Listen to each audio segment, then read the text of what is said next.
What's up team, how's it going? Welcome to a new video where we're just going to be looking at and discussing the US President Joe Biden's decision to authorize and approve long-range missiles for Ukraine. Okay, so he has now approved that they can use some of their missile systems, one of them being the ATACMS. Previously this was not allowed. They did not approve of this due to sort of risk of retaliation by Putin, and to sort of see like they're not getting too involved within the war but just providing sort of aid.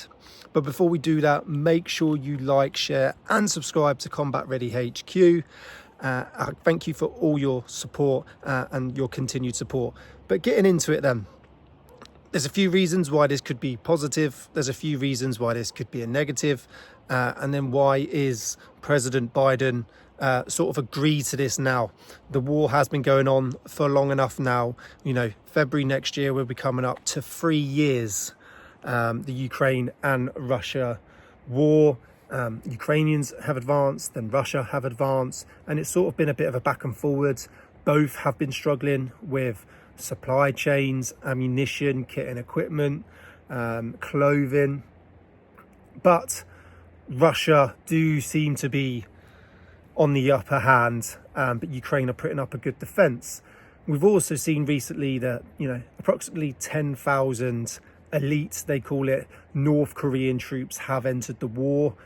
Whether they're elite, I don't know. From the news I've seen, it hasn't been going too well for them, but that is another video. But this could be sort of an escalation by the US, especially he's coming to the end of his presidency now, to say we need to make a stronger stance. Putin is trying to advance. There's no way he is sort of de-escalating or looking to come to some sort of an agreement. So the US may be making a stance to sort of bolster and strengthen Ukraine to say, look, Russia, we are not backing down. He's also trying to most probably bolster and strengthen Ukraine's defenses. Like I just said, they have been struggling. The Russians have been struggling, but so have Ukraine. They have not got the kit and equipment and the weaponry to support this war by themselves. And what they have been doing tactically at the minute has been enough to sort of defend themselves, but not advance to sort of slow and stop this war. So maybe the ATACMS and allowing them to strike deep, possibly in Russia's territory, will, you know, interrupt their supply chain. It could take out sort of high value targets, whether that's people, buildings, equipment, ammunition factories, weapon factories. It may allow them to do that, to then disrupt and stop Russia being able to get so many troops and kit and equipment to the front line. Or it could just be a case of he's coming to the end of his presidency and he wants to leave a mark. We know Trump has said he is going to put an end to this war as soon as he comes into sort of the presidential position, and Biden has sort of always been on the part that they're going to provide aid for as long as possible, and they're not really going to get involved in the war. Obviously he has no relationship with Putin like Trump does, so he's sort of been taking a different stance. Maybe this is a case of, right, let's just get as much aid, weaponry to Ukraine to see what we can do, to say, look, I am trying to stop this war and prevent this from expanding outside of Ukraine's territories. Because that's another issue. Once they've taken Ukraine, where could they go next possibly? We don't know.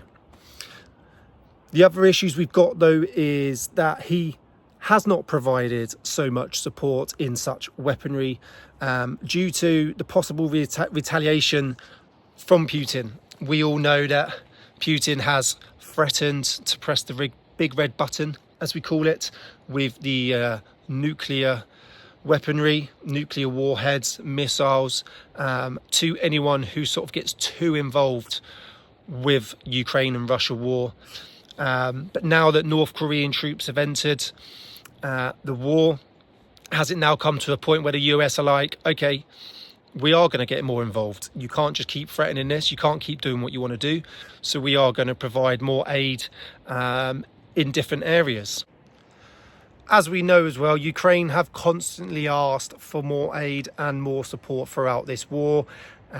Countries have been a bit hesitant to get too involved because of the possible consequences and the retaliations from Russia, but maybe US have sort of had enough of this, and they are providing and they are listening to Ukraine's demands, especially after the attack that has just happened recently, the largest, or if not one of the largest attacks on Ukrainian soil, where I believe some form of missile has hit a residential building and there is 10 civilian casualties. So Russia is not afraid to hit residential areas, we know that.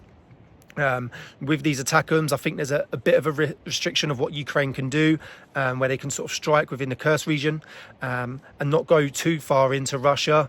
There may be a fear of them sort of taking Russian casualties. A lot of them most probably don't believe in the war. They may not support Putin. Ukrainian civilians should not be getting involved in this. It should be against military soldiers, airmen, sailors, etc. But we know that Russia do not hesitate at hitting any sort of target they can to sort of stop and advance within Ukraine.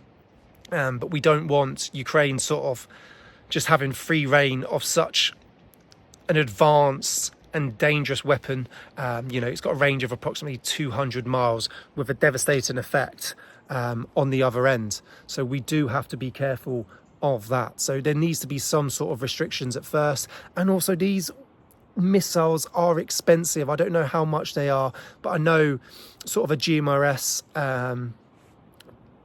missile, they cost £75,000 plus up to the six figures. So you can only imagine how much an ATACMS costs. So while providing clothing, weaponry, other bits of equipment, tanks, food, welfare aid, you're now providing ATACMS, and they can really eat into your budget. So they most probably got that in the back of their mind as well. They don't want any Russian civilian casualties, and they most probably only want to use them within a region at first just to see how they work. They may not actually make any difference to the Ukrainian advancement, to possibly slowing down the Russians or allowing Ukraine to advance even further. And if it doesn't work, they may retract them. We don't know. I'm just speculating. But they need to be used wisely. They need to be used correctly. America, as we know, they're trained on them. They have their weapon systems. The Ukrainians need to be trained on them correctly. I remember when the GMRS sort of first entered the Afghan war, the forward observers were using 3, 4, 5 to just strike a target, when really you only needed one. It wasn't until the training come along a little bit more that they sort of calmed down on the numbers they were using, but still getting the same effect. It's the same for Ukraine. They need to understand how to use them, how to hit accurately, what targets to sort of take out. So that's something that needs to be sort of incorporated into this as well. But it looks like, I think my personal opinion is, Biden, as we know, he has lost the election. And I think he's trying to make some sort of stance, some sort of say, I am back in Ukraine. I have always been willing to put an end to this war. I'm going to give as much as I possibly can before I leave presidency. I believe he sort of we're looking to give, they'd approve to give around 7 billion in aid to Ukraine. So I think he wants to get that all out before Trump comes in and possibly, hopefully, fingers crossed, puts an end to the war or takes over and does what he needs to do. So could it be a calculated risk to hopefully put an end to this war or sort of stop Russian advancement? Is it going to make much of a difference? We don't know until they start actually using them, whether they're used correctly as well, and what regions they can use them in, how many they can use, how many are they going to provide. It may not have any effect at all, but I believe we've got to sort of help and change things up and give aid as best as we can.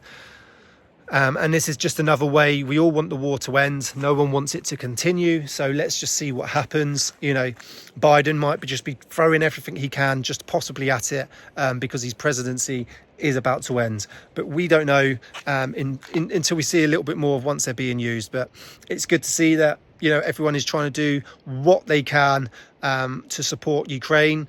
There's only so long, I believe, that countries can keep throwing money at this, unless obviously they do advance outside of Ukraine borders. I think countries are sort of struggling to provide continue aid at a level that they are. You know, countries have got their own things going on and own defences that they've got to sort of support. So we will see, but that's what's going on at the minute.